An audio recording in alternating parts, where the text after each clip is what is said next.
Is Gibbs White true? Morgan Gibbs White? Seems to be, doesn't it? You happy to start? Yeah. I know, it's number 16, I think.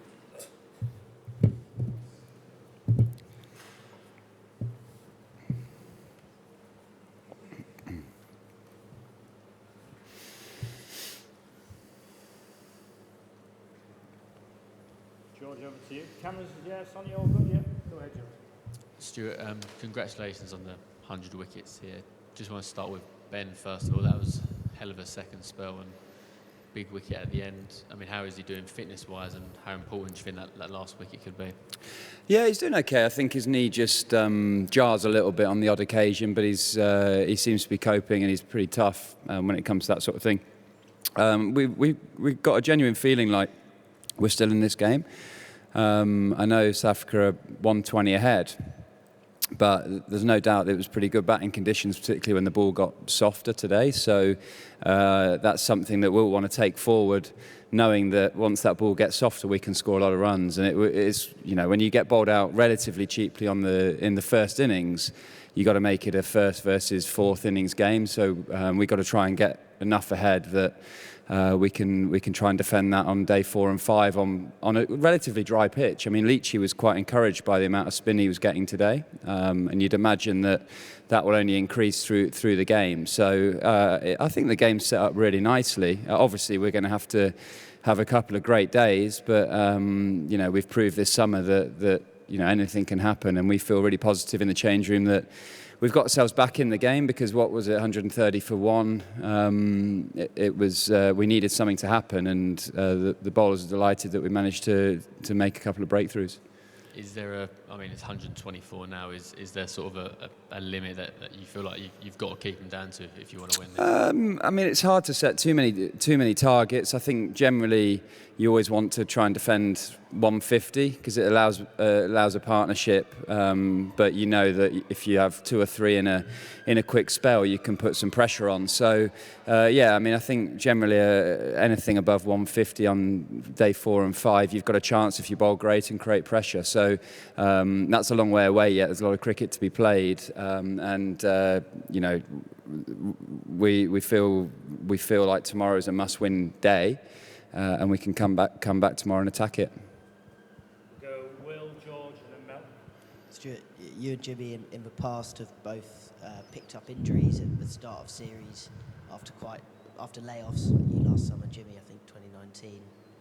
When you hadn't played for a few weeks, but that was the situation you were in today. How are you feeling, and how did you kind of feel going into the game about that period without any cricket? Yeah, it's difficult, to be honest. It's there's quite a long period without playing competitive cricket, but you've got to try and do as much as you can away from playing to get yourself as match fit as possible. So that, you know, basic things like making sure you're walking a lot, getting a lot of steps in each day just to try and replicate being in the field, making sure you up your bowling workloads.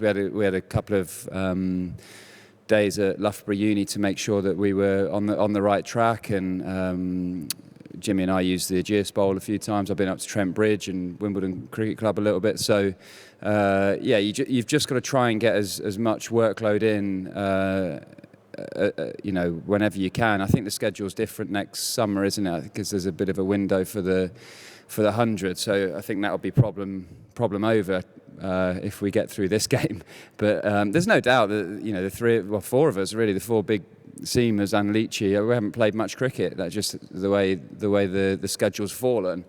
But we're all pretty tired tonight. Naturally, it's Test cricket, first day in the field, hot day. It felt like a really hot day today. I'd be lying to you if we're all full of energy in the change room now. But every day in Test cricket, you leave your heart and soul on the pitch and refresh and come back tomorrow. So, touch wood, we feel pretty good. There's a little bit of cramp out there, but nothing to worry about.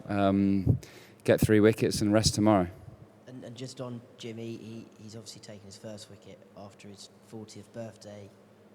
You've got a few miles on the clock as well, but he's got a fair few more on you. Does the 40th birthday thing, does that kind of blow your mind as much as it does ours? It's really special, isn't it, to see. There's been a bit of a trend to see 40-plus-year-old sports people still having success in the world.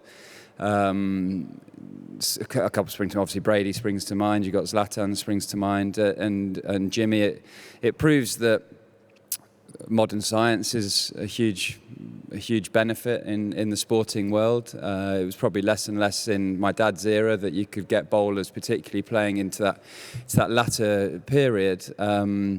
But you know, I look at Jimmy and he's not really changed physically since he was 35. He still looks really young and fresh and fit, and he still really enjoys it. So that's the crucial thing.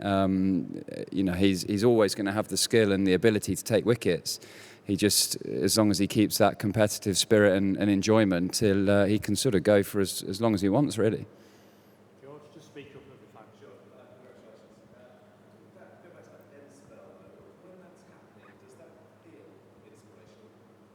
Yeah, I mean, he carries an inspirational style about what he does. He's all action at everything he does, isn't he? So he actually wanted to bowl nursery end. He's not a big lover of the pavilion end because it drags him too close to the stump. So we had to persuade him a little bit to come on this end because Leachy found a bit of turn. But once he settled and got moving, yeah, we needed a couple of breakthroughs. I mean, the bouncer to get rid of.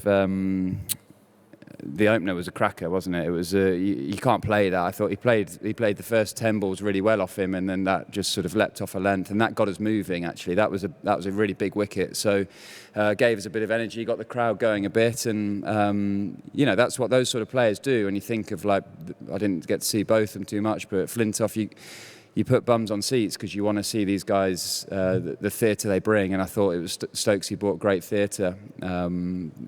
In that sort of middle period after tea.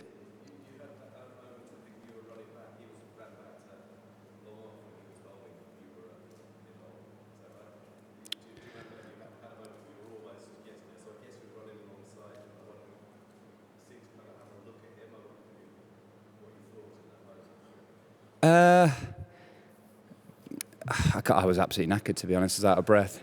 No, he was. I mean, I was pretty delusional to think that I was going to beat him to that ball, wasn't it? But you know, Baz asks us one thing as a fielding group, and that is to chase the ball all the way until it flicks over the boundary's edge, or till another fielder picks it up. So I just got my head down and charged, never winning the race. But yeah, it was.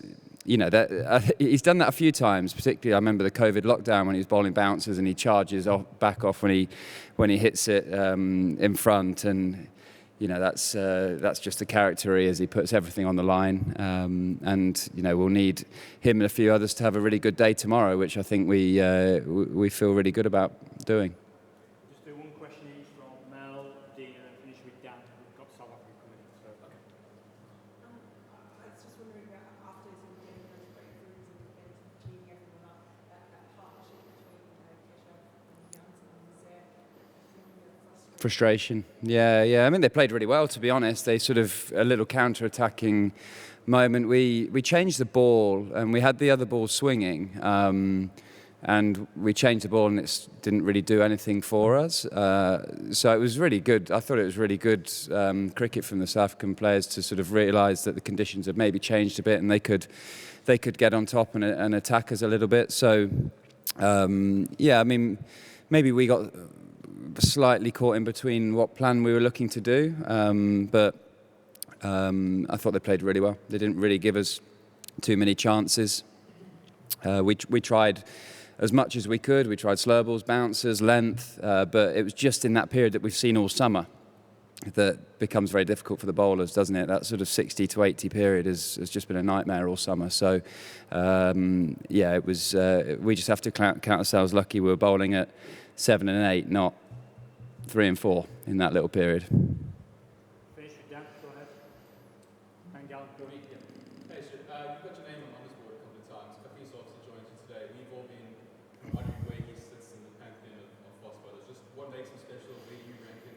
Yeah, I love him. He's brilliant. I've really enjoyed playing against him. He's a fantastic competitor. He's got great attributes to be a fast bowler. Swings the ball, keeps fit, and he bowls quick. So it's always very special to get on the Lord's Honours board, particularly for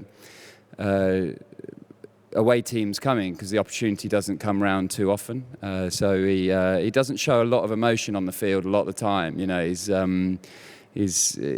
I wouldn't upset him if I called him a slightly grumpy fast bowler, but he certainly celebrated his fifth, because he knew he'd sort of written his name onto the history of the honours board. But yeah, I mean, look at his strike rate. I think there was something came up on the TV, like the bowlers compared to his strike rate. Is it 40 or something? I mean, that's awesome, isn't it, for a fast bowler? So yeah, we should enjoy watching. I enjoy watching him bowl when he's not playing against England. So we should just enjoy the skill set he's got, that he offers world cricket, and yeah, he's great to play against. Thank you. Cheers, Brody. Cheers, guys.